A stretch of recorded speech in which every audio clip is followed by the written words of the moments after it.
Once again, I welcome all the learners in this session or the week 7, where we are already started discussing on the theories of the community organization. We have discussed the historical perspective of the community organization, and we have started discussing on theoretical perspective. In that, we have discussed many theories so far. So let's start with a few more theories. One is the structural theory. This theory, that within the structural viewpoint, we have discussed the viewpoint. Now it's about the structural theory. So this theory actually aligns with the value base of the community practitioners of the promoting social justice. This structural theory talks about that there are the things has been there in the structure, maybe the disproportionate distribution or inequality in the community. So this structural theory suggested that the community is having some kind of a structure. Maybe that structure is not just, so you have to go with a social justice approach.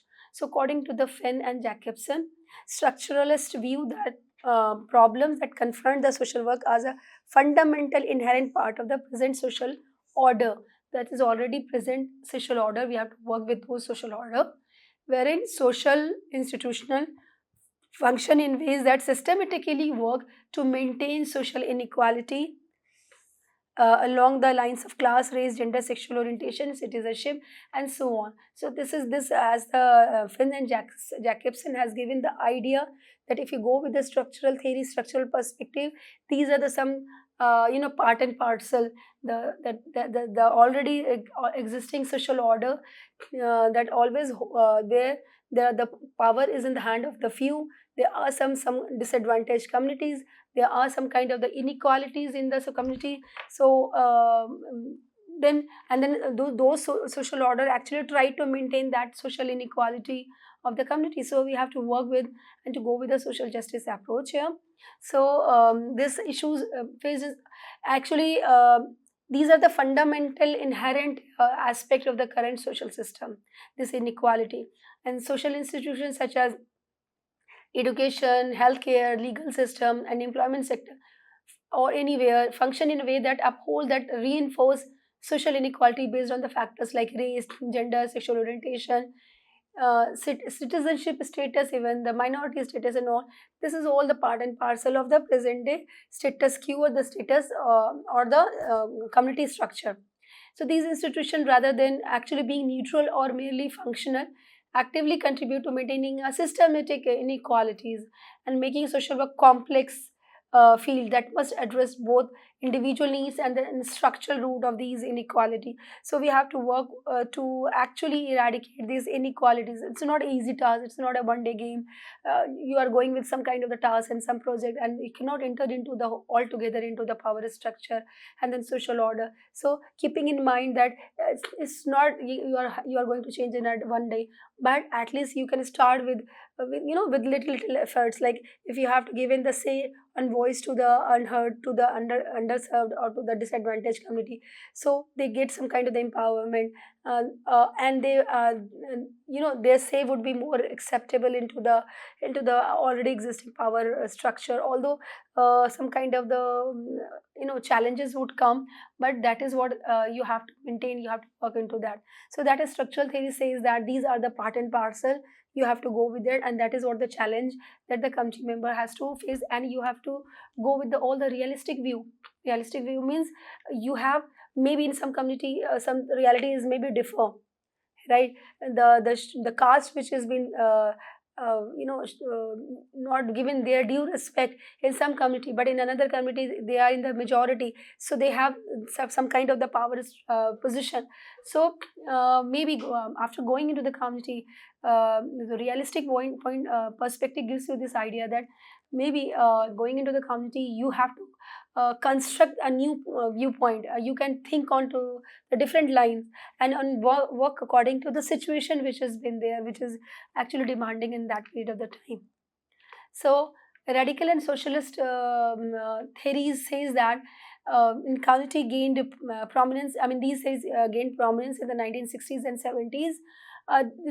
This actually responds to the limitation of existing pluralist framework. According to, I mean, what is pluralism? So we have already discussed a pluralistic aspect in the power structure. According to theoretical framework of the pluralism, wealth and then power are shared by numerous group or the few rather than being centralized in a single authority in contemporary democracy. A more inclusive understanding of the community dynamic is made possible by this point, which highlight how different identities, interest and value coexist within the community. Maybe the different caste, they're living in one community, so every caste is having their own leaders, their own power structure, and they try to fight on or the on getting some kind of the power structure, main position of the community. But after some period of time, they all realize that okay, everyone have to share their own way, their own power structure within the community. So this is what the pluralism and then pluralistic power structure. So in radical and socialist community action, analysis is essential. Class analysis is so essential. Practitioners can determine the structural obstacles, marginalized populations experience by looking at the connection between the various socioeconomic classes and their access to resources. This research frequently sparks, grassroots movements meant to inspire communities to oppose the status quo and seek changes. So even the pluralistic framework, there are some kind of the limitations. So these theories arose during a period of significant social upheaval marked by the movements advocating by civil rights, gender equality, and anti-colonial struggles. Even after there's some many two, three, four power structure, even though the gender is not getting their due position into this, even in the pluralistic power structure. So this is what every time the pluralistic framework does not give all the answers. So this historical backdrop influences the development of radical and socialist approaches, emphasizing the need for systematic change in social, political, and economic structure. Radical socialist we call for fundamental changes. See, to societal system in contrast to the pluralist theories that emphasize incremental gains only. They stress that tackling the underlying causes of social injustice such as capitalism, sexism, and institutional racism is necessary to real progress.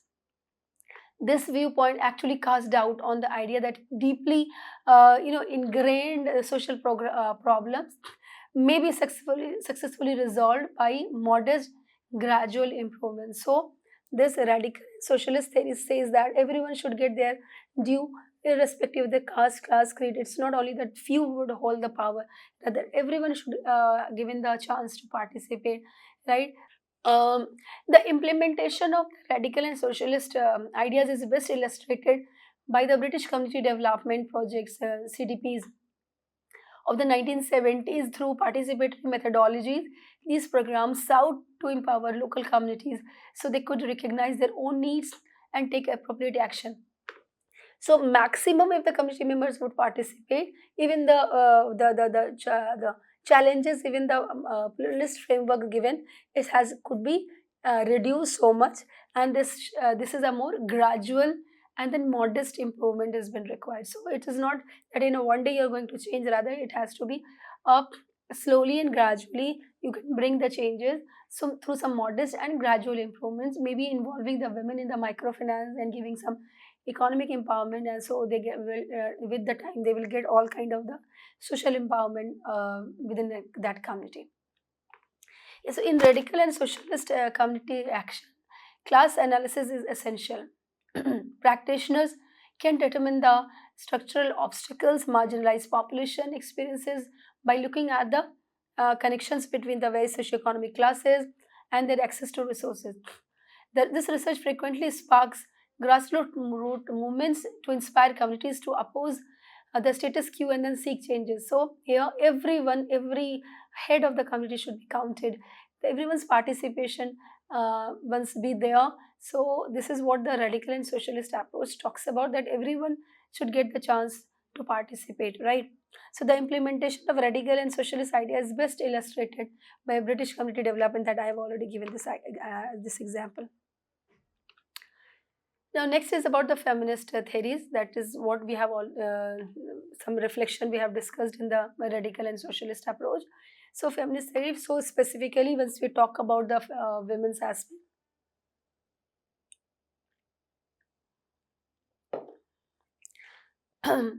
So feminist theories have evolved through multiple waves, each addressing the different aspects of the women's rights and then social justice or social injustice around the women or the gender. First wave feminism emerged in the actually the late 19th centuries and the 20th centuries, primarily focused on the legal issues and then inequalities such as women's suffrage and all.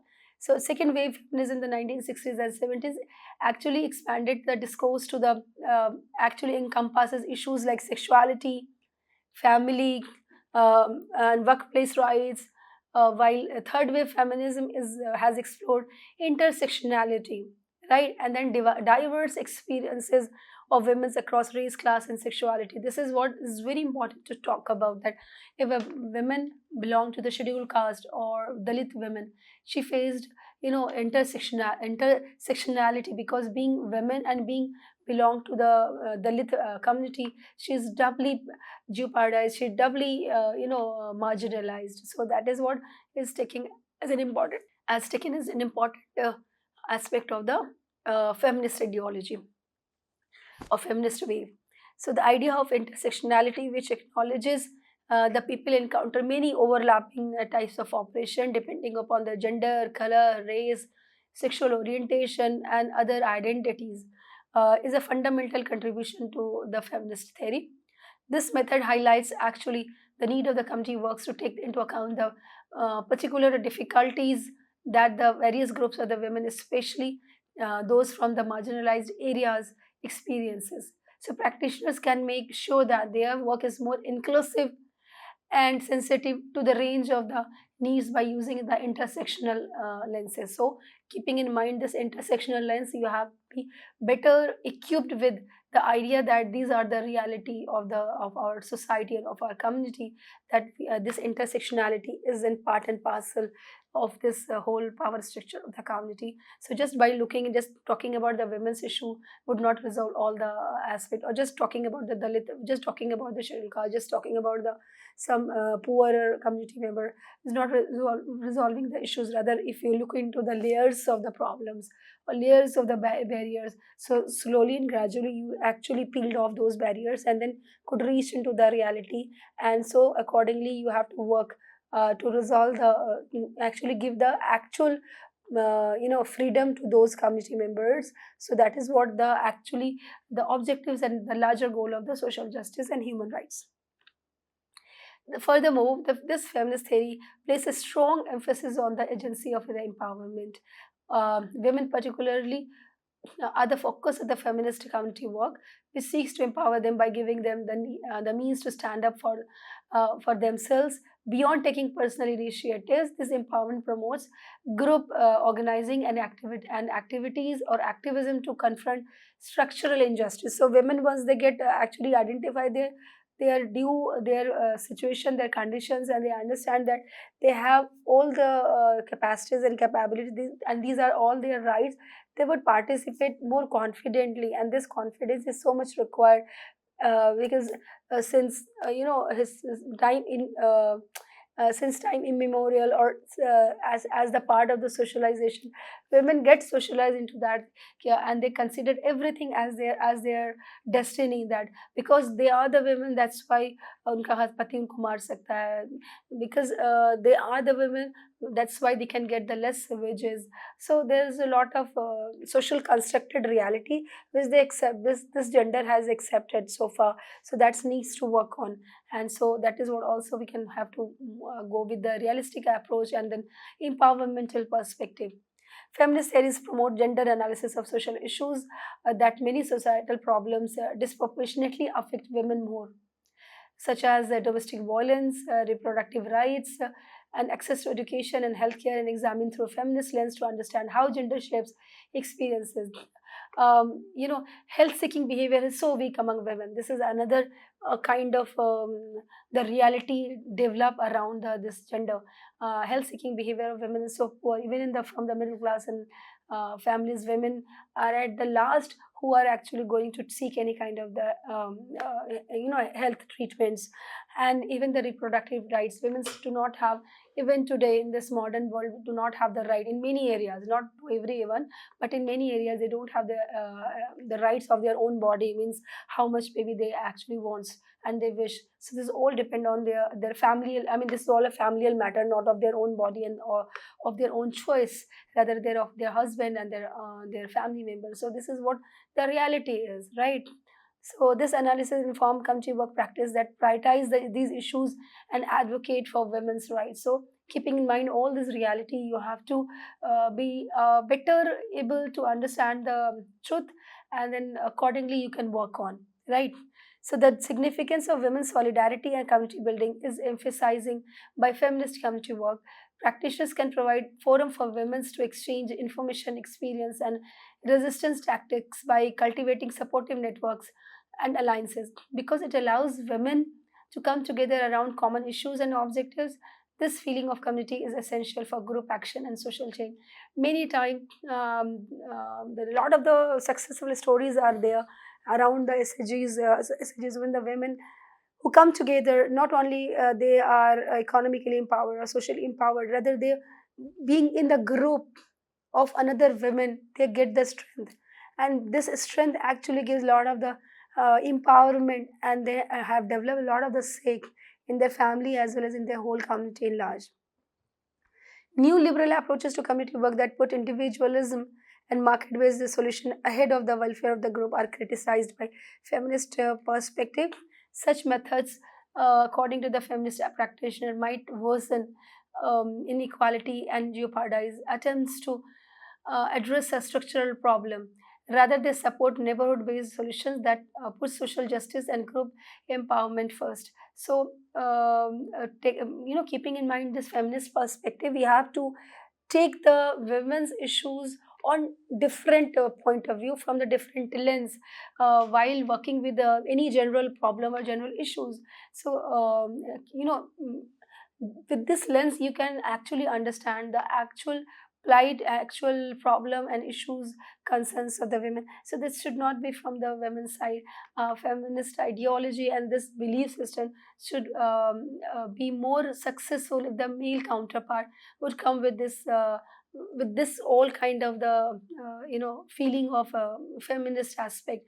So need not to fight, but it's better to understand the reality of this world, the kind of the social construct that has been developed since this world has actually this world has actually see the women and the men coming on this. I mean, when they came on this earth, with the passage of the time, this kind of the distribution, and then women's plight has been started in every civilization. Even let's start with the strategies and approaches and models of the community organization. After understanding the whole theoretical aspect, that how you have to build this or develop some kind of the grounded theories a bit after the analysis and then understanding of the reality of the community, as well as also you can apply a number of the theories to understand or to intervene more practically into the community. So all those theory actually gives you the whole idea, and that how and where and what to perform into the community, in different situation, as a different community is of different nature, of because of its different structure, different function, different dynamics. So every community is different, so we cannot go with a similar kind and similar nature of the theory. Many time you go with some theory and you have developed and constructed another some you started with some grounding, some another theory. So, and same with the approaches and then models. So similar approach, similar model could not be applied to every community or to every society, to every problems and issues, to every subsection of the community, right? So it's better to understand these approaches and then models in detail. So strategies, and looking into the strategies and approaches of models of community organization. So community organization, as we all know, is a process where residents come together to identify and address community issues, There are various strategies and models of community. So there are various strategies and models of community organization, each with its own approach and focuses. Let's first discuss the approach, then we will discuss on the models.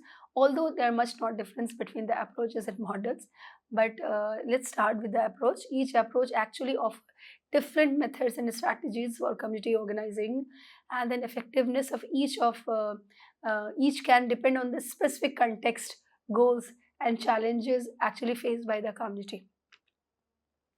It's a very famous approach given by the Morigi Ross, as he has given three approach: the general content approach, specific content approach, and then process approach.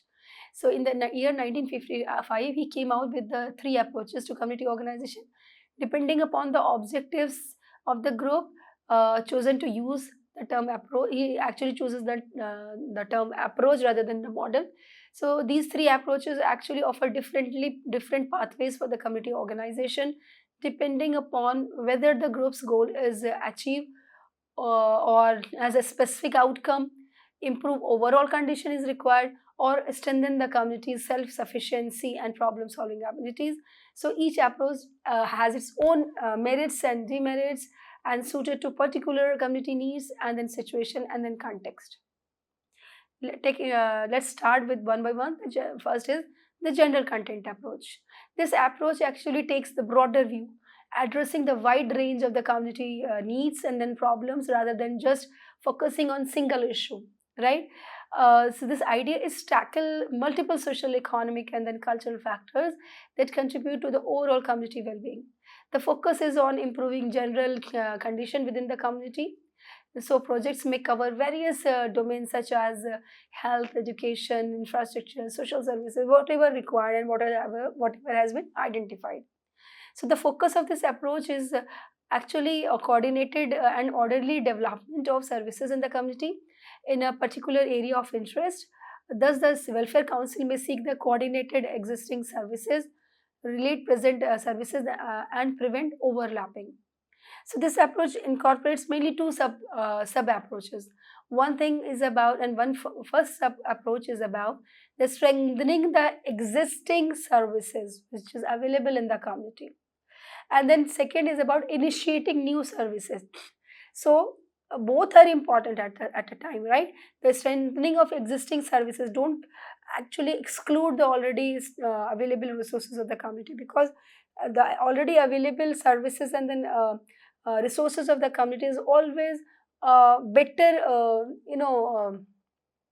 give a better answer to the lot of the issues and a lot of the problems, and also a kind of self-efficacy will develop among the community members, because once they use their own resources, right, and that resources could be a human resource or services, a space, a physical space of or social capital or cultural capital, anything, it could be anything. They're initiating new services. uh, Even after having resources and then services in the community might require some more new kind of the services, because for to actually attain certain goals and objective, for to achieve certain targets, so new services need to be initiated. So this general content approach talks about the amalgamation and then mixture of both the sub approaches. So the primary goal of this approach is to create pressure to reform and development in particular area of community, like such as welfare field, and then secondary goal is to development of an interested and informed group of citizens with convenience or with convention of the need for the community movement in the welfare field. One thing is to mobilize the community around the problem, and second thing is about to develop the services and then program to meet those needs of the community. So this is what a general content approach, talking about the general welfare of the community and how it could be resolved through the already existing services, maybe maybe that the health centers of the community, primary health centers, or if it is needed, CHCs. So that is what the initiating new services is required. That is the CHCs is required in that community area, because PSCs are not giving all the fulfill all the purposes, or need some kind of the immunization drive into the community. So that is what the initiating new services. So after analysis, after the committee, once they realize that that issues need to be addressed, The specific content approach. This approach actually focuses on achieving the concrete, well-defined objectives related to the some specific issues within that community. So, for instance, a community work or community group actually work towards improving some local healthcare facilities.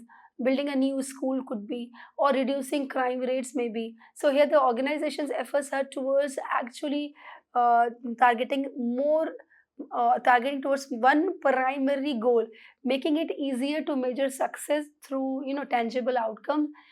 Examples include community initiatives targeting specific needs like the water sanitation project, housing program, or particularly of any one specific program. So here in the specific content approach, it also goes like the prioritizing the goals, and then moving one to second to third. First to fulfill the first objective, and then to the second to the third. So at one time, one very specific objective has to keeping in mind, and then work on those. So that is what the specific content approach. In the specific content approach, objective approach is where content objective approach, where individual or agencies or an organization became concerned about a needed reform in the community and launched a program to secure this reform.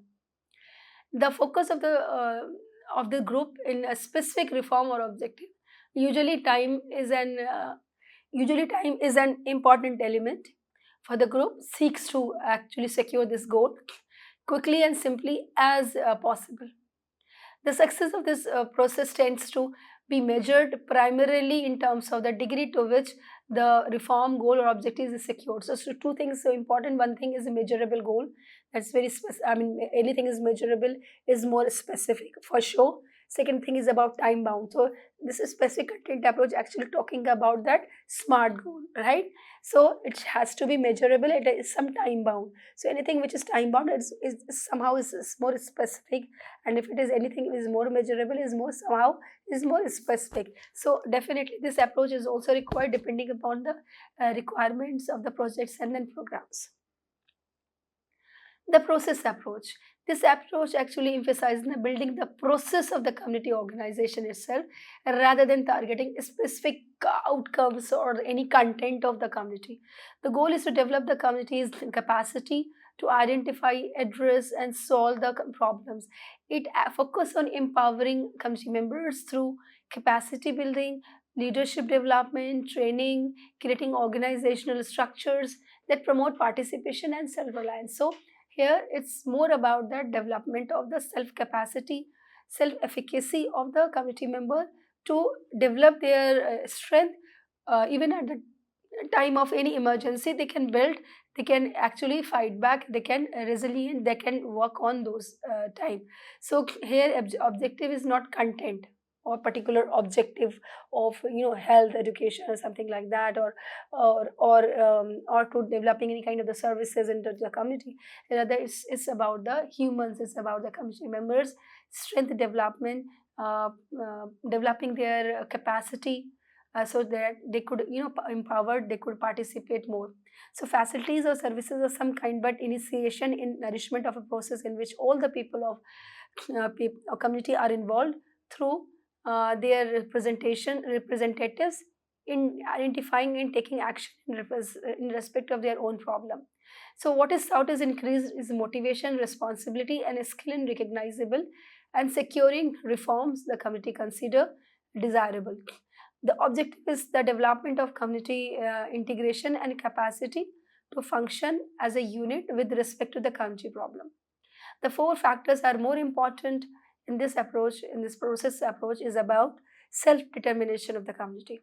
This is about the process, developing the as a process of self-determination of the community. Community develop that kind of the capacity so that they determine their own objectives and then identify their own issue. Indigenous plans, so they develop their own plans by themselves. People's willingness to change, and they develop this kind of motivation that they want to change.